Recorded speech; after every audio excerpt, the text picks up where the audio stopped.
नमस्ते दोस्तों, आज मैं आपको वर्ण के बारे में बताऊंगी। वर्ण वर्ण कितने होते हैं हिंदी में? 52 होते हैं।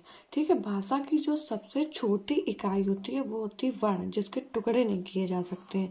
जैसे आ, बड़ा आ, छोटी ई, बड़ी ई, इनके टुकड़े नहीं किए जा सकते। ये क्या है? वर्ण।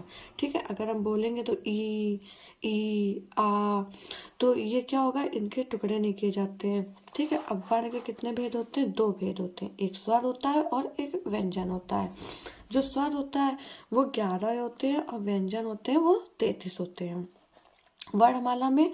अब स्वर के कैसे कैसे होते हैं? राष्ट्र स्वर होता है, दीर्घ स्वर होता है और प्लुत स्वर होता है। जो राष्ट्र स्वर होता है उसमें कम समय लगता है। ठीक है, जैसे आ ई उ। ठीक है, और दीर्घ स्वर में क्या होता है? ज्यादा समय लगता है। जैसे बड़ा आ, बड़ी ई, छोटा ऊ, ए ओ औ। इसमें क्या है? मात्रा है, देखो ये हो गई बड़ी ई ए, तो इसमें क्या है? ज्यादा समय लगता है। और जो प्लस स्वर होता है इसमें इससे कई गुना ज्यादा समय लगता है। जैसे राम। ठीक है, तो इसमें कई गुना ज्यादा समय लगता है। अब वर्णमाला में आप देखो, स्वर 11 होते हैं। ठीक है, छोटा बड़ा छोटी बड़ी छोटा ऊ बड़ा ऊ ऋषि ए ओ औ।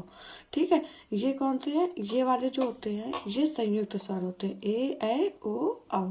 ठीक है, अब 2 जो होते हैं वो अयोगवाह होते हैं, अंग और आहा। ठीक है, इसके बाद अब स्वर हो गया। स्वर के बाद आए व्यंजन। व्यंजन कितने होते हैं? व्यंजन 33 होते हैं। ठीक है, अब सबसे पहले 25 जो होते हैं वो स्पर्श व्यंजन होते हैं। ठीक है, व्यंजन क्या होते हैं? जो जो स्वर की सहायता से बोले जाते हैं। ठीक है, वो होते हैं व्यंजन। इनमें क्या होता है? व्यंजन में स्वर की सहायता लेना पड़ता है।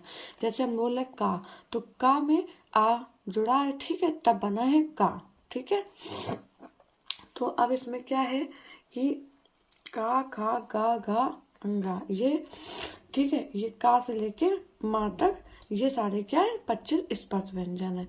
जो का खा गा घा है तो वो कहाँ से बोला जाता है? कंठ से। जब हम बोलेंगे का तो कंठ से आवाज आएगी। ठीक है, चा छा जा, ये क्या है? तालु से। कंठ के बाद क्या आता है? तालु, तो ये तालु से आवाज आएगी। ठीक है, जब हम बोलेंगे टा तो ये मूर्धा से आवाज आएगी। मूर्धा कैसे? जब हम बोलेंगे तो ये हमारा जो ओठ है ना वो ऊपर छुएगा। ठीक है, सॉरी ओठ नहीं, ये जो जीभ है ना ये ऊपर, जो टंग है ना वो ऊपर टच होगी, टा। तो ये क्या है? मूर्धा से आवाज आएगी ता। इसके बाद क्या आया? दांत, तो ये दंत से आवाज आएगी। पा फा बा भा, ये क्या है? पा। पा बोलेंगे तो ओठ छुएंगे, ओठ एक दूसरे को टच करेंगे, तो ये क्या है? ओठ से आवाज है। ये वाले जो होता है कंठ तालु मूर्धा दंत ओष्ठ, ये अधिकतर